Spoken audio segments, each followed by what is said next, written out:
ലോക ഭൂപടത്തിൽ പുതിയൊരു സൈനിക അച്ചുതണ്ട് രൂപപ്പെടുകയാണ്. നാറ്റോ എന്ന പേര് കേൾക്കുമ്പോൾ നമ്മുടെ എല്ലാം ഉള്ളിൽ വരുന്നത് അമേരിക്കയുടെയും യൂറോപ്പിന്റെയും എല്ലാം കരുത്താണ്, അല്ലെ? എന്നാൽ ഇപ്പോൾ ഏഷ്യയുടെ മണ്ണിൽ മറ്റൊരു നാറ്റോ പിറവിയെടുക്കുന്നു എന്ന റിപ്പോർട്ടുകൾ പുറത്തു വരികയാണ്. ഇത് കേവലം ഒരു സൗഹൃദ കൂട്ടായ്മയായി കാണാൻ സാധിക്കില്ല. തുർക്കിയുടെ സൈനിക കരുത്തും സൗദി അറേബ്യയുടെ പടക്കിലുക്കവും പാകിസ്ഥാന്റെ ആണവായുധങ്ങളും കൈകോർക്കുന്ന ഒരു ഇസ്ലാമിക് നാറ്റോ.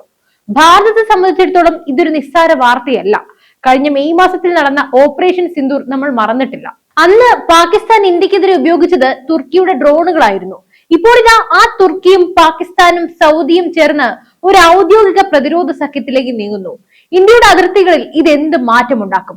കശ്മീർ വിഷയത്തിൽ ഈ സഖ്യം ഇടപെടാനുള്ള സാധ്യതയുണ്ടോ?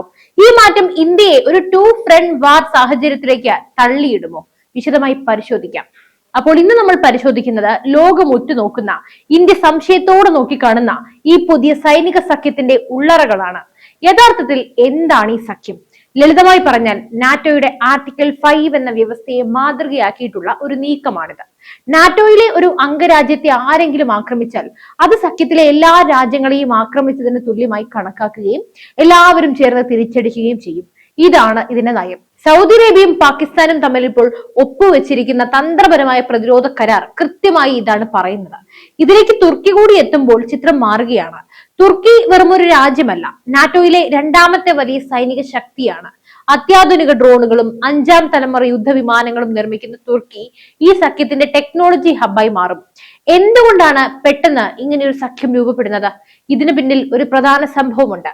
ഖത്തറിലെ ദോഹയിൽ വെച്ച് ഹമാസ് നേതാക്കളെ വധിക്കാൻ ഇസ്രയേൽ നടത്തിയ അപ്രതീക്ഷിത ആക്രമണം അറബ് ലോകത്തെ ഞെട്ടിച്ചു കളഞ്ഞു. സ്വന്തം മണ്ണിൽ സുരക്ഷിതരല്ലെന്ന ബോധം ഗൾഫ് രാജ്യങ്ങളെ മാറി ചിന്തിപ്പിച്ചു. അറബ് ലീഗും OICയും ചേർന്ന ഉച്ചകോടിയിൽ ഈജിപ്ത് മുന്നോട്ട് വെച്ച നിർദ്ദേശം ഇതായിരുന്നു: നമുക്കൊരു സംയുക്ത ടാസ്ക് ഫോഴ്സ് വേണം.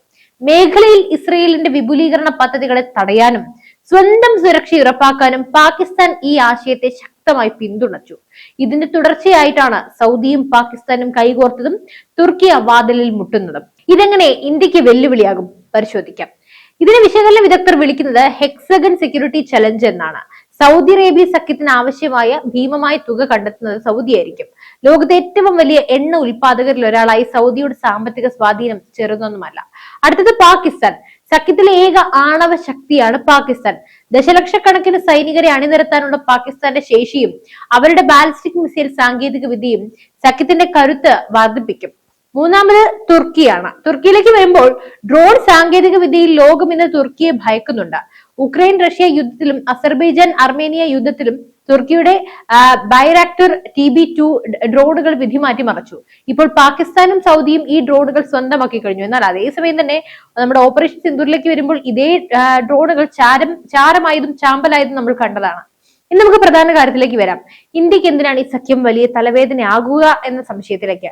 ഇന്ത്യയുടെ ആഭ്യന്തര കാര്യങ്ങളിൽ, പ്രത്യേകിച്ചും കശ്മീർ വിഷയത്തിൽ തുർക്കിയും പാകിസ്ഥാനും പലപ്പോഴും ഒരുമിച്ച് നിൽക്കുന്നവരാണ്. ഈ സഖ്യം ഔദ്യോഗികമാകുന്നതോടെ പാകിസ്ഥാൻ ഇന്ത്യക്കെതിരെ നടത്തുന്ന പ്രകോപനങ്ങൾക്ക് തുർക്കിയുടെ സൈനിക പിന്തുണ പരസ്യമായി ലഭിച്ചേക്കാം. കഴിഞ്ഞ വർഷം മെയ് മാസത്തിൽ ഇന്ത്യയും പാകിസ്ഥാനും തമ്മിൽ സംഘർഷം ഉണ്ടായപ്പോൾ, അഥവാ ഓപ്പറേഷൻ സിന്ദൂർ നടന്നപ്പോൾ തുർക്കി ഡ്രോണുകൾ ഇന്ത്യയുടെ നീക്കങ്ങളെ നിരീക്ഷിക്കാൻ പാകിസ്ഥാൻ ഉപയോഗിച്ചതായ റിപ്പോർട്ടുകൾ ഉണ്ടായിരുന്നു. പക്ഷെ എല്ലാം വെറുതെ ആയിപ്പോയി. തുർക്കിയുടെ ഒരു ഡ്രോണും അതിർത്തി കടന്നെത്തിയില്ല. തുർക്കി വിദേശകാര്യ മന്ത്രാലയം അന്ന് ഇന്ത്യയെ പരസ്യമായി അപലപിക്കുകയും പാകിസ്ഥാനോട് ഐക്യദാർഢ്യം പ്രഖ്യാപിക്കുകയും ചെയ്തതാണ്.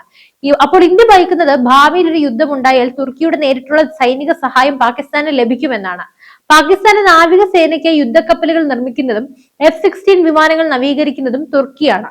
സൗദി അറേബ്യയുടെ പണം ഉപയോഗിച്ച് തുർക്കിയിൽ നിന്ന് ആയുധങ്ങൾ വാങ്ങി പാകിസ്ഥാൻ തങ്ങളുടെ സൈനിക ശേഷി ഇന്ത്യക്കൊപ്പം എത്തിക്കാൻ ശ്രമിക്കുന്നു.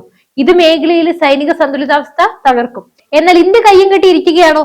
ഒരിക്കലുമല്ല. ഭാരതം വളരെ തന്ത്രപരമായ ചില നീക്കങ്ങൾ നടത്തിക്കൊണ്ടിരിക്കുകയാണ്. തുർക്കിയെയും പാകിസ്ഥാനെയും പ്രതിരോധിക്കാൻ ഇന്ത്യ പുതിയ സഖ്യങ്ങൾ രൂപീകരിക്കുന്നുണ്ട്. ഗ്രീസ്, സൈപ്രസ്, അർമേനിയ എന്നീ രാജ്യങ്ങളുമായി ഇന്ത്യ പ്രതിരോധ സഹകരണം ശക്തമാക്കി. തുർക്കിയുമായി ശത്രുതയിലുള്ള ഈ രാജ്യങ്ങളുമായുള്ള ഇന്ത്യയുടെ അടുപ്പം അങ്കാറയ്ക്കുള്ള വ്യക്തമായ സന്ദേശമാണ്. അതുകൂടാതെ ഇസ്രയേലുമായുള്ള ഇന്ത്യയുടെ സുരക്ഷാ സഹകരണം പുതിയ തലങ്ങളിലേക്ക് എത്തി. ഇസ്ലാമിക് നാറ്റോയ്ക്ക് ഒരു ഭീഷണി ഉണ്ടെങ്കിൽ അത് നേരിടാൻ ഇന്ത്യയും ഇസ്രയേലും ഗ്രീസും ചേർന്നൊരു മിഡിൽ ഈസ്റ്റ് മെഡിറ്ററേനിയൻ കോറിഡോർ രൂപപ്പെടുത്തിയേക്കാം. മുൻ എയർ മാർഷൽ അനിൽ ചോപ്ര നിരീക്ഷിക്കുന്നത് പോലെ മെഡിറ്ററേനിയൻ മേഖലയിൽ ഇന്ത്യയും ഇസ്രയേലും കൂടുതൽ ഏകോപിപ്പിച്ച് പ്രവർത്തിക്കേണ്ട സമയമൊക്കെ അതിക്രമിച്ചിരിക്കുന്നു. എല്ലാ വിശകലന വിദഗ്ധരും ഈ സഖ്യം അജയ്യമാകുമെന്ന് കരുതുന്നുമില്ല. ഇതിനു മുന്നിൽ വലിയ പ്രതിബന്ധങ്ങളുമുണ്ട്. അതായത് നാറ്റോയും അമേരിക്കയുമാണ് ഒന്നാം സ്ഥാനത്തുള്ള പ്രതിബന്ധം. അതായത് തുർക്കി ഇതിനകം നാറ്റോ അംഗമാണ്. നാറ്റോ വിട്ട് മറ്റൊരു സൈനിക സഖ്യത്തിൽ ചേരുന്നത് അമേരിക്കയുമായുള്ള ബന്ധം പൂർണ്ണമായും തകർക്കും. രണ്ട് ഗൾഫ് താല്പര്യങ്ങളാണ്. സൗദി അറേബ്യക്കും UAE-ക്കും ഇസ്രയേലുമായി നേരിട്ടുള്ള യുദ്ധത്തിന് താല്പര്യമില്ല. ഇന്ത്യയുമായി വലിയ സാമ്പത്തിക ബന്ധമുള്ള രാജ്യവുമാണ് സൗദിയും UAE-യും. പാകിസ്ഥാന് വേണ്ടി ഇന്ത്യയുമായുള്ള ബിസിനസ് ബന്ധം ഉപേക്ഷിക്കുമോ എന്നത് വലിയൊരു ചോദ്യചിഹ്നവുമാണ്. കാരണം പാകിസ്ഥാനുമായിട്ട് യാതൊരു ഗുണവും ഉണ്ടാകാൻ പോകുന്നില്ല. മൂന്ന് ആഭ്യന്തര രാഷ്ട്രീയ വ്യത്യാസമാണ്.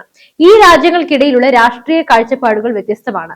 ഒരു പൊതുശത്രുവിനെതിരെ പോരാടുന്നതിനേക്കാൾ സ്വന്തം അധികാരം സംരക്ഷിക്കാനാണ് ഗൾഫ് രാജ്യങ്ങൾ മുൻഗണന കൊടുക്കുന്നത്. അവർ ഒരുപാട് ആലോചിച്ച് തീരുമാനമെടുക്കുന്നവരാണ്. ബുദ്ധിപൂർവ്വമാണ് അവർ ഓരോ നീക്കങ്ങളും നടത്തുന്നത്. എന്നാലും ഒരു കാര്യം ഉറപ്പാണ്, ലോകക്രമം മാറുകയാണ്.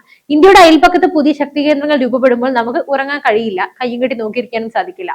പാകിസ്ഥാനും തുർക്കിയും സൗദിയും ചേരുന്ന ഈ ഒരു സഖ്യം ഇന്ത്യയുടെ പ്രതിരോധ നയങ്ങളെ അടിമുടി മാറ്റാൻ പ്രേരിപ്പിക്കും. ആത്മനിർഭർ ഭാരത് പദ്ധതിയിലൂടെ ആയുധ നിർമ്മാണത്തിൽ സ്വയം പര്യാപ്തത കൈവരിക്കുക എന്നതും പുതിയ തന്ത്രപരമായ സഖ്യങ്ങൾ രൂപീകരിക്കുക എന്നതും ഇന്ത്യയെ സംബന്ധിച്ചിടത്തോളം നിലനിൽപ്പിന്റെ പ്രശ്നമാണ്. മാത്രവുമല്ല, നമ്മളിപ്പോൾ ആയുധ കയറ്റുമതി വരെ ചെയ്യുന്ന വളരെ ശക്തമായ ഒരു രാജ്യമാണ്. ഈ സഖ്യത്തിന്റെ നീക്കങ്ങൾ കേൾക്കുമ്പോൾ ചിലർക്കെങ്കിലും തോന്നാം ഇന്ത്യ ഒരു വലിയ ഭീഷണിയിലാണെന്ന്.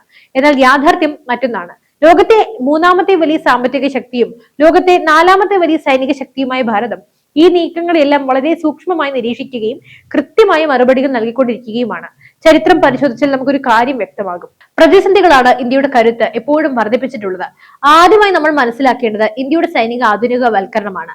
ഇസ്ലാമിക് നാറ്റോ എന്ന് വിശേഷിപ്പിക്കപ്പെടുന്ന രാജ്യങ്ങൾ തുർക്കിയുടെ ഡ്രോണുകളെ ആശ്രയിക്കുമ്പോൾ ഇന്ത്യ സ്വന്തമായി വികസിപ്പിച്ചെടുത്ത ഡ്രോൺ സാങ്കേതിക വിദ്യകളും ലോകത്തെ ഏറ്റവും വേഗതയേറെ സൂപ്പർസോണിക് ക്രൂയിസ് മിസൈലായ ബ്രഹ്മോസും അണിനിരത്തി കഴിഞ്ഞു. പാകിസ്ഥാന്റെ പക്കലുള്ള ഏതൊരു പ്രതിരോധ സംവിധാനത്തെയും തകർക്കാൻ ശേഷിയുള്ളതാണ് ഇന്ത്യയുടെ മിസൈൽ കരുത്ത്.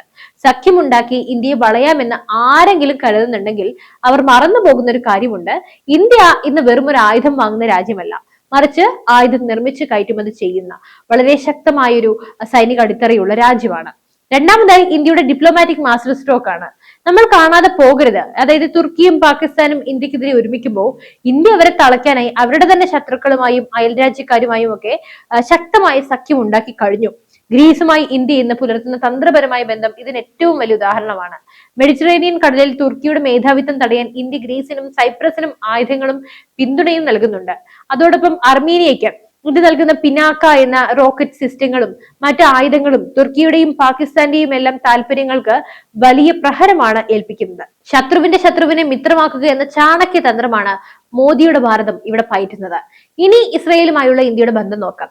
ഇസ്ലാമിക് നാറ്റോ രൂപീകരണത്തിന് പ്രധാന കാരണമായി അവർ പറയുന്നത് ഇസ്രയേലിനെയാണ്. എന്നാൽ ഇന്ത്യയും ഇസ്രയേലും തമ്മിലുള്ള പ്രതിരോധ പങ്കാളിത്തം ലോകത്തിലെ തന്നെ ഏറ്റവും ശക്തമായ ഒന്നാണ്. സാങ്കേതിക വിദ്യ കൈമാറ്റത്തിലാണെങ്കിലും രഹസ്യാന്വേഷണ വിവരങ്ങൾ പങ്കുവെക്കുന്നതിലാണെങ്കിലും ഇന്ത്യയും ഇസ്രയേലും തമ്മിലുള്ള ആഴത്തിലുള്ള ബന്ധം അത് ഏത് വലിയ സഖ്യത്തെയും പ്രതിരോധിക്കാൻ പര്യാപ്തമാണ്. ഇതിനെല്ലാം പുറമെ സൗദി അറേബ്യയും UAE-യും പോലെയുള്ള രാജ്യങ്ങളെ പാകിസ്ഥാനിൽ നിന്ന് അകറ്റാനായി ഇന്ത്യയുടെ സാമ്പത്തിക വളർച്ചയ്ക്ക് കഴിഞ്ഞിട്ടുമുണ്ട്. ഇന്ത്യയിലെ കോടിക്കണക്കിന് രൂപയുടെ നിക്ഷേപവും വലിയൊരു വിപണിയും ഉപേക്ഷിച്ചുകൊണ്ട് പാകിസ്ഥാന് വേണ്ടി ഇന്ത്യയുമായ ഒരു യുദ്ധത്തിന് സൗദി മുതിരുമെന്ന് കരുതുന്നത് രാഷ്ട്രീയമായ മണ്ടത്തരമാണ്. ഇന്ത്യയുടെ ആത്മവിശ്വാസം അതിന്റെ സൈന്യത്തിലാണ്. ലോകത്തിലെ ഏറ്റവും ഉയരത്തിലുള്ള യുദ്ധഭൂമിയിലും കടലിലും ആകാശത്തും ഒരേപോലെ പോരാടി ജയിച്ച പാരമ്പര്യമാണ് ഇന്ത്യൻ സേനയ്ക്കുള്ളത്. പാകിസ്ഥാൻ എപ്പോഴും ഇത്തരം സഖ്യങ്ങളുടെയൊക്കെ പിന്നാലെ പോകുന്നത് അവരുടെ സ്വന്തം പരാജയഭീതി കൊണ്ടാണ്. അവർക്ക് ഒറ്റയ്ക്ക് നിന്നാൽ ഒന്നിനും സാധിക്കില്ല. ഇപ്പോൾ തന്നെ ചൈനയുടെയും അമേരിക്കയുടെയും എല്ലാം കാല് പിടിച്ചല്ലേ മുന്നോട്ട് പോകുന്നത്. 1971 കാർഗിലും ഇന്ത്യ നൽകിയ തിരിച്ചടികൾ അവരുടെ ഓർമ്മയിലുണ്ട്. അതുകൊണ്ട് തന്നെ ഇത്തരം സഖ്യങ്ങൾ വെറും പേപ്പർ ടൈഗറുകൾ മാത്രമായി അവശേഷിപ്പിക്കാനാണ് സാധ്യത.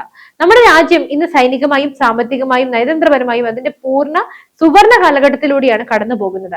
ചൈനയെ പോലെ ഒരു വൻ ശക്തിയെ ഹിമാലയൻ അതിർത്തിയിൽ കണ്ണുരുട്ടി പേടിപ്പിക്കാൻ ധൈര്യം കാണിക്കുന്ന ഭാരതത്തിന് ഇന്ന് ട്രംപിനെ എതിർത്തുകൊണ്ട് നമ്മുടെ സ്വന്തം താല്പര്യങ്ങൾ സംരക്ഷിക്കുന്ന നമ്മുടെ ഭാരതത്തിന് ഈ ഇസ്ലാമിക് നാറ്റോ എന്നത് ഒരു വെല്ലുവിളിയേ അല്ല.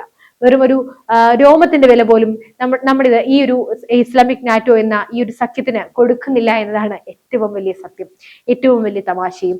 എന്തായാലും ഈ വിഷയത്തിൽ നിങ്ങളുടെ അഭിപ്രായം എന്താണ്? തീർച്ചയായും നിങ്ങളുടെ അഭിപ്രായങ്ങൾ കമന്റ് ചെയ്യൂ. മറ്റൊരു വാർത്തയും വിഷയമായി വീണ്ടും എത്തും വരെ നന്ദി.